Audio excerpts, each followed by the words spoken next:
It is time to reimagine leadership.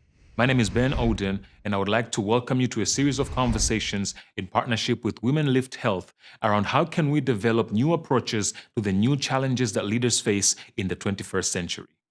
Greetings to you. I hope you are doing well and are having a meaningful and productive day. Welcome to another episode of the Why Lead podcast, and I'm your host, Ben Oden. In partnership and collaboration with WomenLift Health, we're having a series of conversations around reimagining leadership. The world is changing. A lot of new challenges are coming up when we think about diversity, AI, so many things happening, challenges that we've never had to deal with before. And all these challenges require new approaches to address them. And so we've been having a series of conversation, and in our conversation today, we'll be talking and exploring strategies for increasing coverage for women's voices in healthcare and exploring the reasons behind the underrepresentation of women's stories and voices in health media coverage. And so to have this conversation, I am joined by a seasoned journalist, a media consultant who blends her expertise in storytelling, digital media, and ethics to shape narratives and empower voices across Africa. With a wealth of experience moderating panels, training communication professionals, and sharing the esteemed annual Journalism Excellence Awards, her impact extends beyond borders. Her editorial prowess, honed through roles at the Africa Report, Citizen TV, and the Nation Media Group, underscores her commitment to excellence in journalism, and through her versatile skill set, Rachel continues to elevate standards in media and communication. Ladies and gentlemen, Rachel Ombaka. Rachel, karibu sana. Thank you so much. And with her, we're joined by a strategic communications, advocacy, and policy specialist with extensive experience gained within several roles in the public, private, and international development sectors, spanning over 16 years. In her current role at WomenLift Health, she leads and implements WomenLift Health communications and engagement strategy across the world with an initial focus in Africa, South Asia, and North America. She has received a myriad of awards and recognitions throughout her tenure. And in August 2020, this was an interesting part of your profile, she self-published and released her first book about youth and leadership titled Youth Can, an anthology of powerful and inspiring stories from youth breaking barriers across 22 African countries. Ladies and gentlemen, Lizz Ntonjira. Lizz, karibu sana. Happy to be here. I think when we talk about visibility, there's a level of courage required to put yourself out there. And there's a quote that says, courage sometimes begins with knowing what not to fear. So I think when we talk about visibility and personal branding and putting yourself out there, what are some of the things that maybe women tend to fear about the realities of putting yourself out there, of being visible, that they probably shouldn't? I could start. Yeah. I think a lot of women fear being critiqued. Mm-hmm. They fear that a lot. With my experience engaging with a lot of young women and senior women leaders, a lot of them have this amazing wealth of wisdom. And I'm talking to them and wondering, why don't people know about you? Why aren't you telling people about this amazing project that you're working on, about this impact you've had in your community? And they're like, I just don't want to be critiqued. The other thing is they feel like they're bragging, but they're not, right? They're like, no, I'm just humble. But when you talk about what you're doing, I think sometimes people forget how inspired people get and how empowered they get. So it's, for me, there are many, many factors, I think, but those two for me stand out. Just being critiqued because women are judged harshly, especially with the advent of new media, where there's social media, just a wrong, maybe picture capture, and you're trending the next day, something maybe you said, they're worried how they look. Because I've never had a man being told, oh, your beard looked too white, or your eyebrows were not matching, or your color was... If you have gray hair, it's called salt and pepper, right? Oh, yeah. It has another word as well. It has a name, silver fox. Thank you. Yeah, so women tend to be judged very harshly. Yeah. Those are some of the things that stand out for me. Maybe for Rachel, it's different. It's the same. And you've actually said what I was going to say. And then as you're speaking, what is coming to mind is the unconsciousness of it. And I feel that comes from the conditioning of our childhood. Because in the home, for example, I'll speak about my son. He had some kind of skin disease. And I thought, as a mother, that he would not want to go to school because he would be judged, he'd be asked questions. But to him, it didn't matter, you know? He was like, yeah, so what? But I have a teenage girl. My boy is 6 and I have a teenage girl. But for my girl, when she had the first pimple on her face, she didn't want to go to school. So you can already see from the home setting how it builds. And then that now crops into the work setting. And you understand why women would be sensitive when something is said about them and boys would just shrug off. You know what I mean? And also to the point that Liz was talking about in terms of why is society so judgmental to women? It is because of the patriarchal nature, right? Where we still have, even in the African countries that we deem to have moved, you know, have progressed more than others, you still have this patriarchal nature where you think that I should be at home. The woman should be at home. Even those who will be listening to my podcast now, I don't know what your audience looks like, but a lot of the voices we expect to hear that are on platforms, we expect them to be male voices. And this has also been my personal experience when fighting sexual harassment in the newsroom, which I'll get to at a later time. When I tried to speak about it, I wasn't listened to. But when a man who I approached spoke about it, they listened to him. Right? So there are a lot of intricacies and they're all interconnected in terms of what happens in the home, what happens in the society, and how it ends up being practiced within the workplace. Yeah. And there's also the fear of making mistakes. Oh, I just that, remembered. yes. There's always the fear of Yes. making mistakes, and it's coupled with sometimes imposter syndrome. Like, am I the right person? Am I the right expert? We're always... women are always self-doubting. Like, I think there's somebody else who is more knowledgeable in this area, but there's always that constant self-doubt and fear of making mistakes. And what I always say, even when I'm giving public speaking classes, practice makes progress. There's nobody who is born today and can speak to a crowd. You will shake the first time, the second time. I remember in the newsroom, like the first bulleting I did, I was, hello, good evening, and welcome.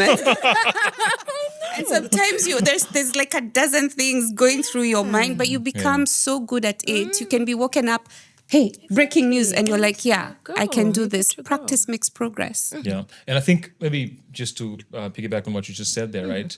How did the two of you, I guess, overcome that imposter syndrome and the fear of making mistakes?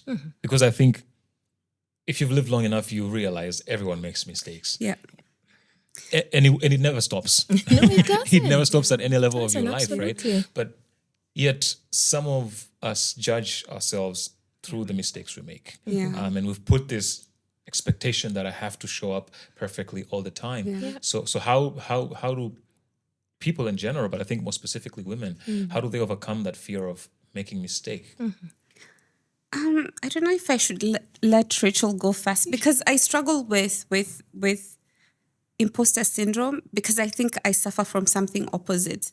Like when there's a meeting, I'm like, but why am I not there? And I don't know what that is called. So I'll let you go first. Okay. The imposter syndrome. She's Yes. flipped it. She's actually flipped it, yeah. Interestingly enough, what you've said there is something that I've recently spoke about. I was invited to speak at an event, and I was telling people that I have a belonging syndrome, where I feel like I do belong, right?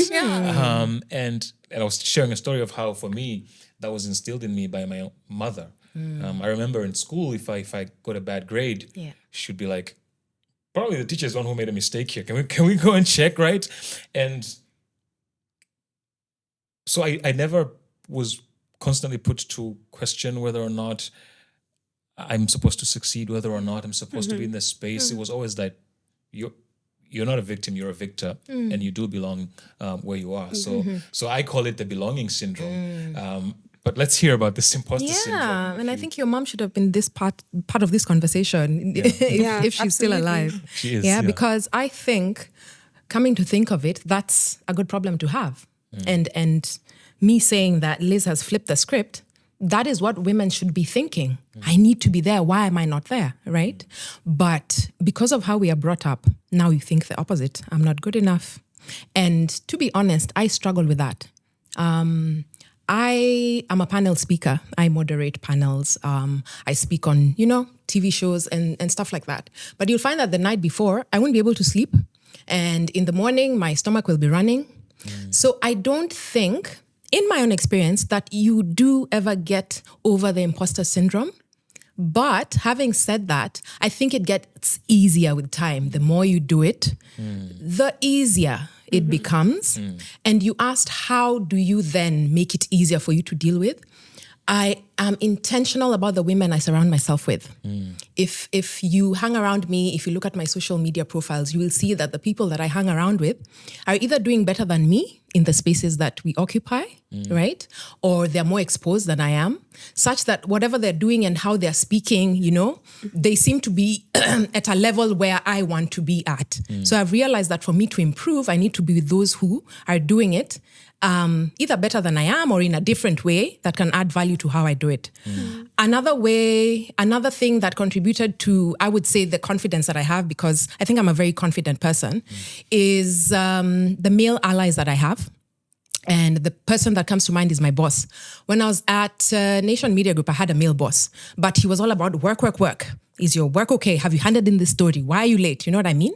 Work. But when I went to Citizen, I had a boss who was like, okay, Rachel, I've been invited to this meeting, this panel, but I want you to go instead. Every single time he would push me to go. Sponsorship. And exactly. Yes. And in hindsight, I am now seeing what he was doing. He saw that I could do it. And because he knew I would say no, he would, use his authority to say, Rachel, go and do this. And from there, that is how I've, become who I am today. So I think there are people who play specific roles and can build up your confidence such that even when that imposter syndrome comes, you keep remembering, but this person, If they see it in you. Exactly. Then who am I to doubt that I can do it? Yeah. And I think also what complements that and everything you've said is also being aware. I feel like we're all in a constant state of becoming. Yes. I don't think anyone, maybe there are people who reach self-actualization, but I know that I feel like every phase of my life, I'm in a state of becoming because I'm learning new things, I'm learning other things, I'm gaining new knowledge, things have evolved, etc. And I think once you become aware of this and you're learning, and it doesn't mean you're an expert in X and X, I don't want to know more about that. I'm always trying to learn. There's nothing, just having that mentality that, let me use comms for instance. We always say, photography or Final Cut editing there's an editor. I'm always curious. I think that's the thing. Always been curious about the things that you will interact with in future or in the near future or where you are predispositioned at the moment. For me, that really helps a lot. I think what also helps is watch. Like there's so many times I am just on YouTube and I'm watching TED Talks. I think whoever came up with TED Talks was brilliant. Yeah. Was it called TED? Sorry. I don't know why they're called TED Talks, but I think they're brilliant because there's no topic that you can search you don't find that somebody has contributed to it. And you watch how they speak, how they the different things that they do, how if you're struggling with public speaking, there are different, so many videos you can watch. There are people who've been vulnerable about it, how they've improved. You practice. I practice in front of the mirror. Like what Rachel was saying resonated so well when she was saying you speak in panels. I've spoken at the UN General Assembly and I remember that night I couldn't even sleep, but I'm like, you know what? I'm going to do this. I have to. But I don't like memorizing a lot because if I forget one sentence, everything. Exactly. But I think it's a continuous learning. You will always learn, interact with industry experts, surround yourself with people who add on. Yeah. Can I just add, Ben? Do it afraid. Yes. Do it afraid. Do it anyway, Yeah. Yeah. And I think, based on what you guys have said there, right? There's this, I think we are the stories we tell ourselves more often than what people tell us. People can tell you anything, but it's like, what's the constant story you tell yourself about yourself, right? But many of us, and I think this is also true for a lot of women as well, is most people have an unreliable narrator in their mind that's constantly telling you things that maybe you aren't or you can't do, right?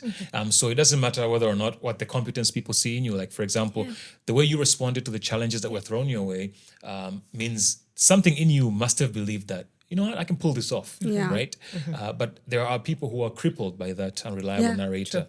So how do we, I guess, and how do women get to a point where they, like I said, maybe the narrator will never disappear, but how do we develop the courage and the discernment to ignore that and maybe to find a way to feed in new, different narrator? To drown the noises. Even my friends know I don't like surrounding myself with negative energy. If you don't like a job or the environment there, I can tolerate you talking about it for a few times.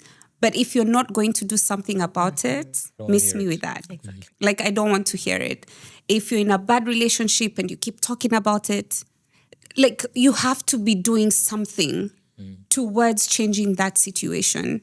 And I think that's really important, because what you feed yourself, what you surround yourself, what Rachel was saying, even the people you keep around you, people impact us. Like, I really believe in people's energies, like the chi, whatever it's called. There are people who just make you feel great and you just love their energy. And there are times you even have free time and you're thinking, somebody called you and you're like, no, I don't need that energy around me, right? I think it's really important what you feed your mind, the people who you surround yourself with, and what you're saying, what you tell yourself.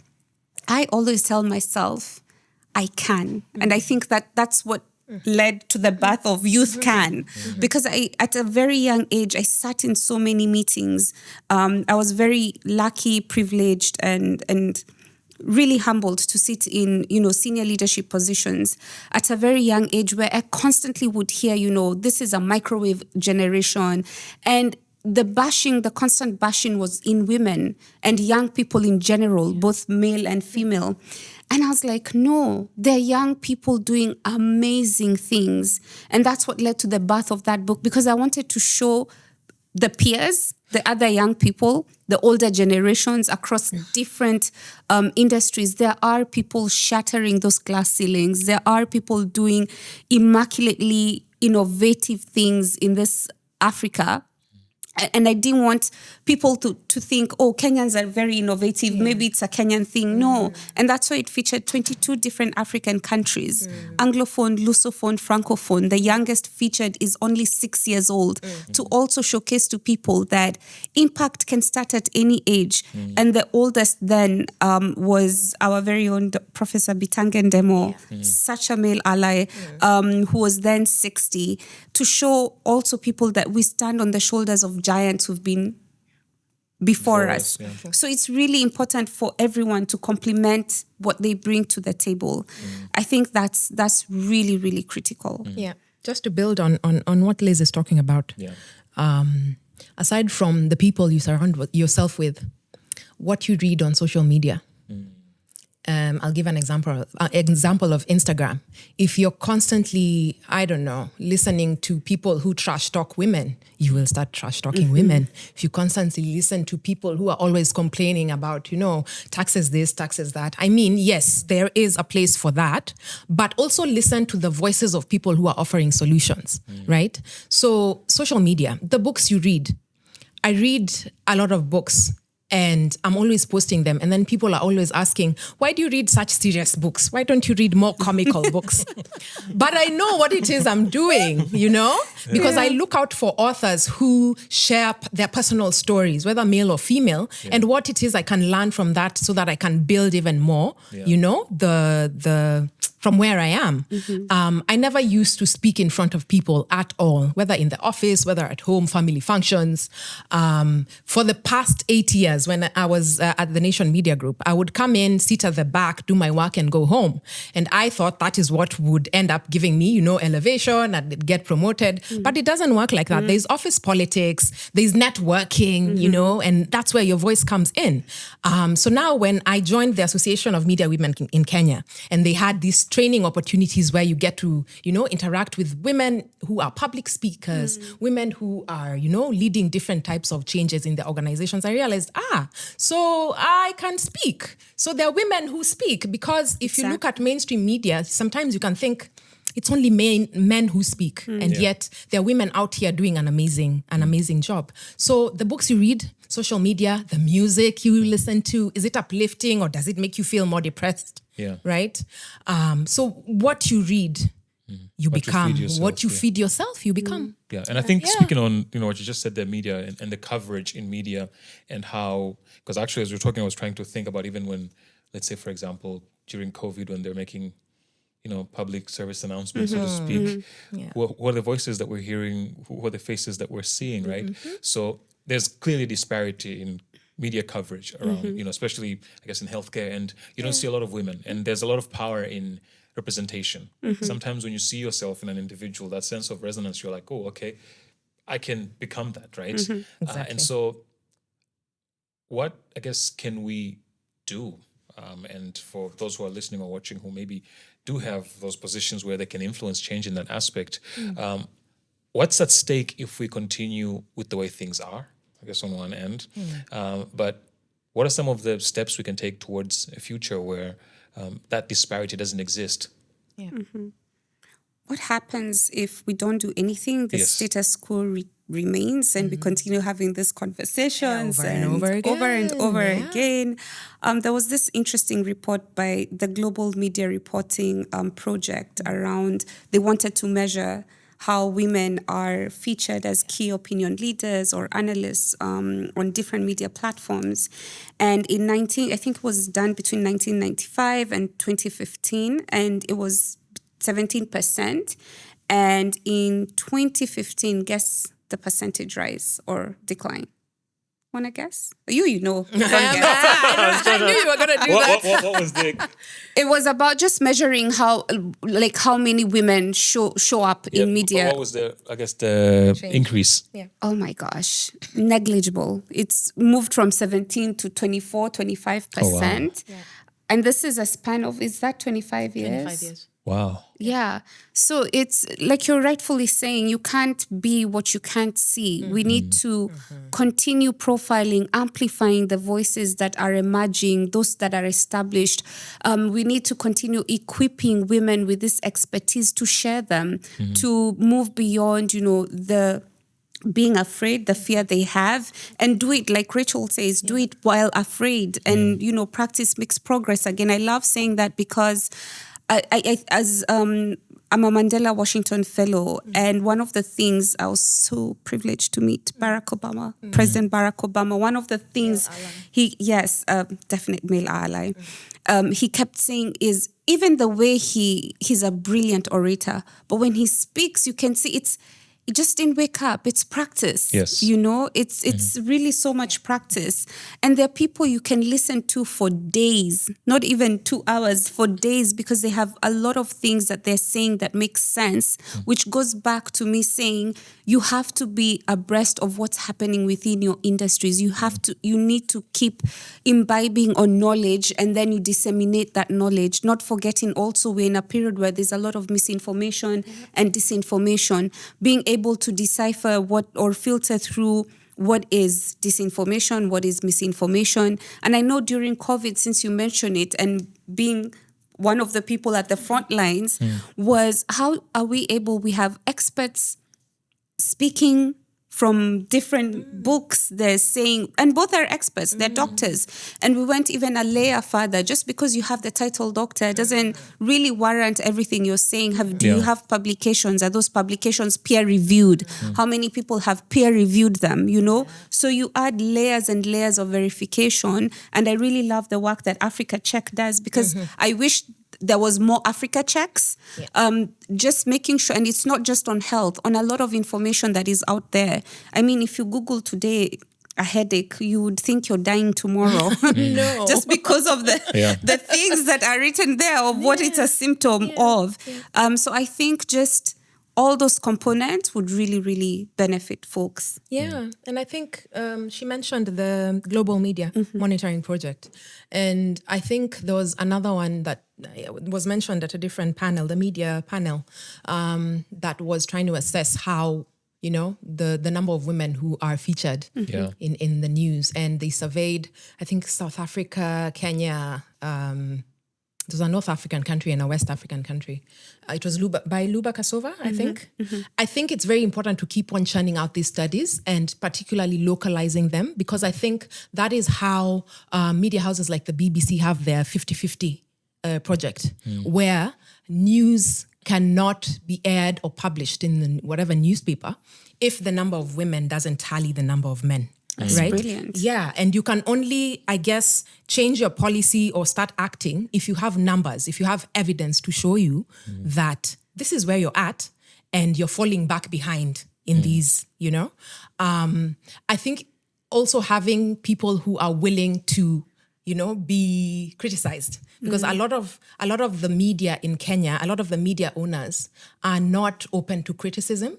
So you can do your research as, Bill and Melinda Gates Foundation, as whatever media partner, but your research won't be read, right? So the status quo, again, remains. Yeah. So there's space, actually, for people to have or people to choose people in leadership who are open to change. Yeah. And what I've realized in the media space, you having X number of years as in journalism does not make you a leader, right? And unfortunately, most of the people we call editors in our newsrooms who manage and choose what goes out at 9 p.m. or whatever are not leaders.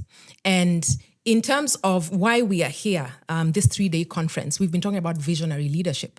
And visionary leadership is missing in the media space in Kenya, in East Africa. We had the gender desk, the head of the gender desk from the Nation Media Group. She is there because currently the executive editor of the Nation Media Group is a visionary woman leader. Sometimes you might think that, let's add more women to the table, right? Let's add more numbers of women in, political positions.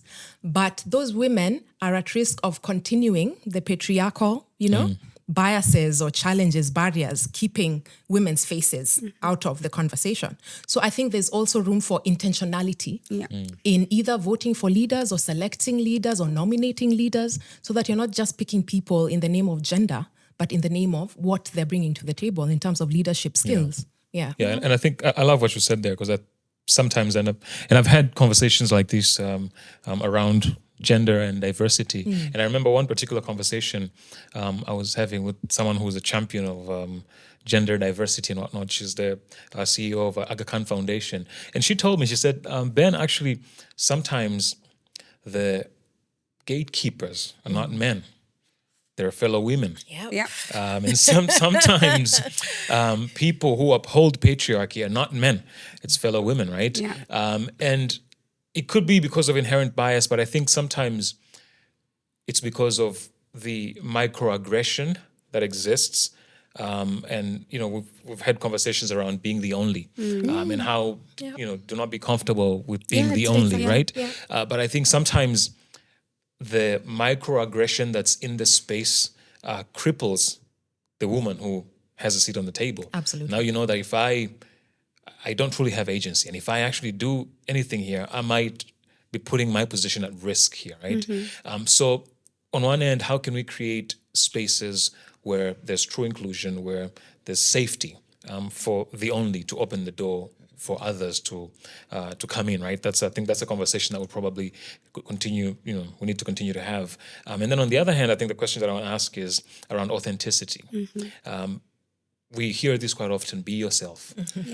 But I think half the time when people say that, they don't really want to see your true self, right? It's just be enough of yourself that I can take and then keep the rest to yourself, right?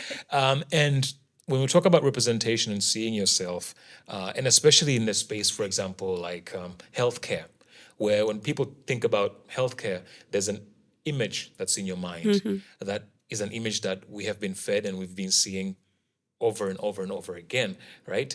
And so to change that, when we talk about visibility, it means we have to not just communicate expose certain images, but we have to be very diverse in how we do that. We were having a conversation earlier about your hair, right? I feel like you need to explain to the audience how my hair looks like. Her hair came up because I love it, but I have such a round face, and I wondered whether I would kill it in that hair. But there are people who probably do not have the courage to do that because they feel like, oh my goodness, I have to look like how everyone else looks, because if that will suddenly, so Like they want to blend in, not stand out. exactly. And so I think, how do we create spaces where, when we talk about inclusion, when we talk about diversity, and especially being visible, those who are being visible, we see all shades of women and what that looks like. And we're not just saying we want to see a certain kind of, brand and this, but it's like, how do we create a space where anyone, however you choose to show up in this world, however you choose to present yourself in this world, you can see that example, you can see that representation in media. I love that question very much because in our WomenLift Health leadership journey, we take different cohorts through a fully funded 12-month leadership journey. And there are 4 modules they go through, which is authentic, strategic, impactful, and inclusive leadership. And what we often tell people, we are, like you say, different shades, different forms, and people have different personalities, very different personalities. I think one of the most exciting things we've ever done is our teams went through this sort of Enneagram. It's called an Enneagram. I would encourage anyone to do an Enneagram because it really, and you have to answer it very honestly. Depending on what you put in, you get your results. And it really tells you what personality type you are. What are your key strengths? What are your weaknesses? What do you need to work on? What are your blind spots? What kind of personalities do you need to lean into? Or which ones complement. It also helps you if we knew all our, Enneagram test results. And you maybe came out a number 7, I'm a number 8, or a number 5 possibly. And it tells us this is how you relate with somebody who's a number 5. And because we're all very different personality types. The personality type that I am is somebody who, like, I don't have gray areas. It's black or white. I dish it as I see it. And oftentimes I remember growing up, my mom and my dad used to, like you were saying, there are people who sponsor who you are and they influence that, and they've never made me change. They've never told me, I've never raised my hand and they told me, no, just it's okay, you ask too many questions and all those things. I've always been a person who will ask questions. I want to know why. Why am I doing this? Why should I go this way and not this way? And I remember a time somebody told me, if you ask too many questions here, you'll end up in trouble. And I'm like, it's okay. Because I will not be able to sleep until my conscience is clear. I want to understand why I'm doing what I'm doing. And not in a rude or aggressive way. It's from a point of, I want to understand. I think sometimes as humans, when we say show up authentically, we don't mean it. And for those who show up authentically as they are, they're judged. And for me, it's a simple example is I recall joining government and joining this institution. And I recall, the questions that young girls were always asked were not similar to what men were asked. Like girls will be asked, how many children do you have? Are you married? I have never sat in an interview where I've had a man being asked that ever. And it bugged me. And the day, like the switch flipped is the day a lady came, she said she had 3 kids. I was quite young. I was like, I think 27 or 26 in a room where the next panelist is like 52, right? And I was the only female there. And the question that was asked was, how many kids do you have? She said 3. And when she left, one of the people in the room, laughed and said, you won't be surprised, all those are from 3 different men. And I was livid. I said, no, we cannot continue with this interview. And it was so bad that I escalated it to our HR. And when nothing was being done, because we know sometimes how power plays, like you're saying, power, authority, privilege, I escalated it to the ombudsman because I was like, we can't do this. And a policy came out during that time, you cannot ask certain questions. And for me, that even if I spoke up and I was victimized, the fact that a policy was done and it paved the way for other people not to be subjected to such kind of line of questioning, for me, that was a win. Yeah. So I feel that we should always be authentic to who we are, because if we're not, I would never want to get to my deathbed and I'm replaying my life and I'm thinking, I should have said this, I should have done this, I should have questioned this. I think it's really, when we say show up in your true authentic self, show up in your authenticity, but also be cognizant of how your authenticity impacts and influences other people. I want to take you back to the question, or was it a comment? You were talking about the microaggression that women at the top face. And I remember reading an interview that Pamela Setoni, the executive director of the Nation Media Group, gave. And she was saying it's very lonely at the top because there is no support, right? She'll be at the decision-making table. She'll be the only woman with 7 men. Yeah. So you can imagine when decisions are made, maybe she says, we want more women leaders at Nation Media Group.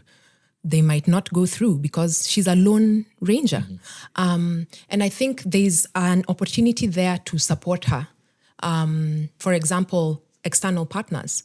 Because there are many, I don't know what executive editor translates to in other companies in the corporate world, but probably, I don't know, CEOs and things like that. There's an opportunity for media partners or even the advertisers, you know, who work with the Nation or whatever other media house to come in and say, oh, wow, that's a leader we want to support. Let's draw her. Let's bring her into our circle of women in leadership. Let's take her through this journey, right? Because we realize that she might be having challenges that the rest of us who have already probably achieved a certain percentage of women at the table, you know?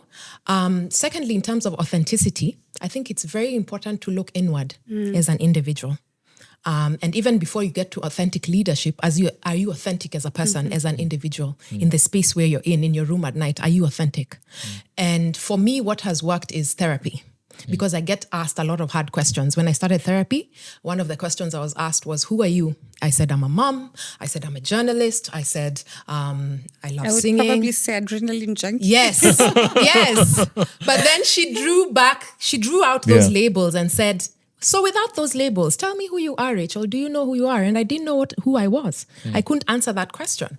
That was 10 years ago. If you ask me that question now, I will answer it in a way that is separate from the titles or responsibilities. Yes. So I think knowing yourself, your weaknesses, accepting them.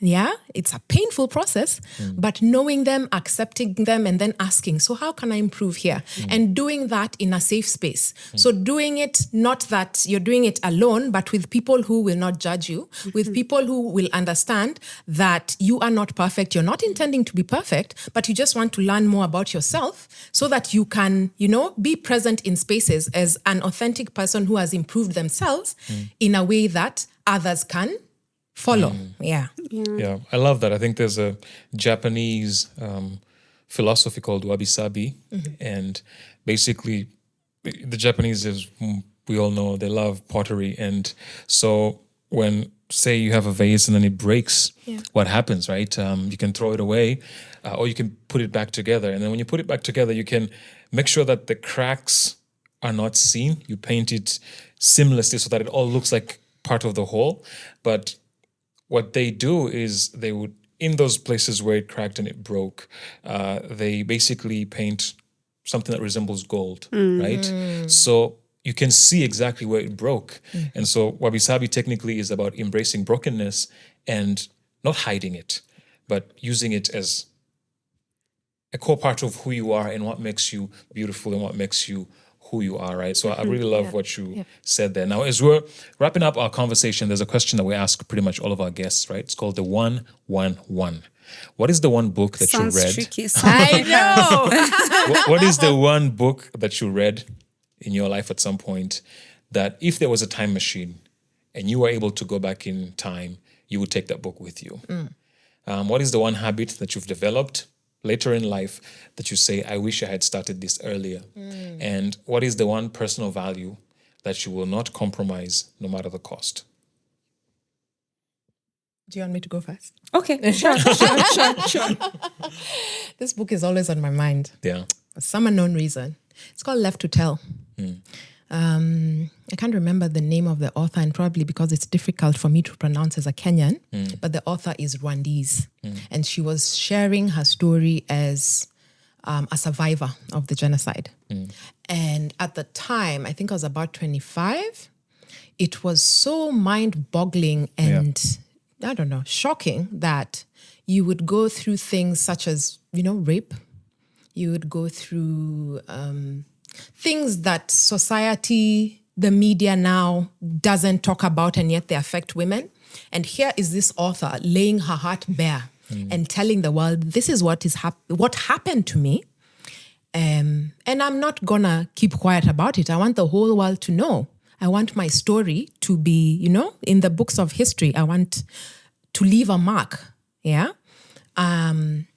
And I think that's where my journey of introspection began. I didn't do anything about it after reading the book, but when you look back and you try to join the dots, I can see where it started from. Your second question was? A habit. Habit. Me time.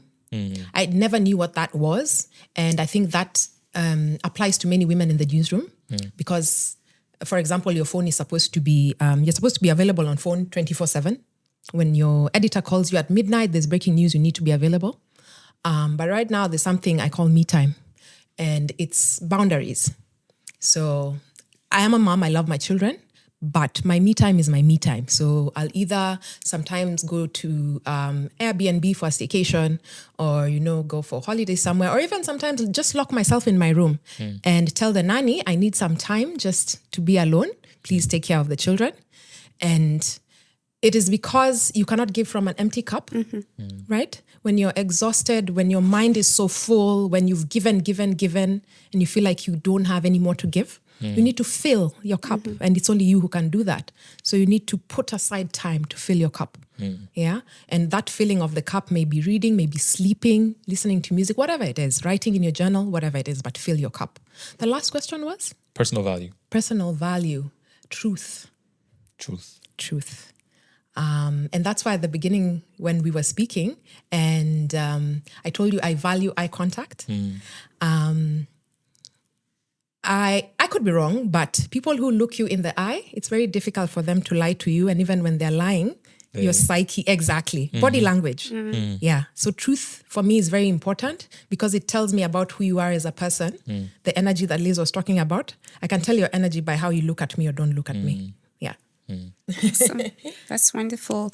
For me, the book that I've been trying to think as Rachel was talking, and the book that keeps coming because I've read it I'm one of those people who can watch a movie over and over? Yes, several times? Even 50 times if I love it. So this book, I have read it multiple times, and I don't give away my books. I would rather gift you a book because I'm always with a pink highlighter, yellow highlighter. So it has graffiti all over. everywhere, because I want to reference something. I think 48 Laws of Power.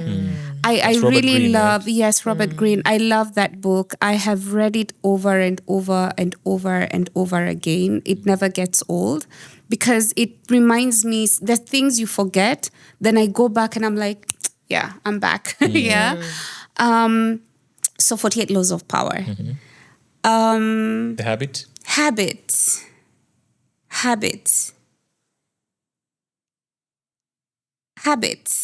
That I would... That you wish you had started earlier. That I wish I started earlier. And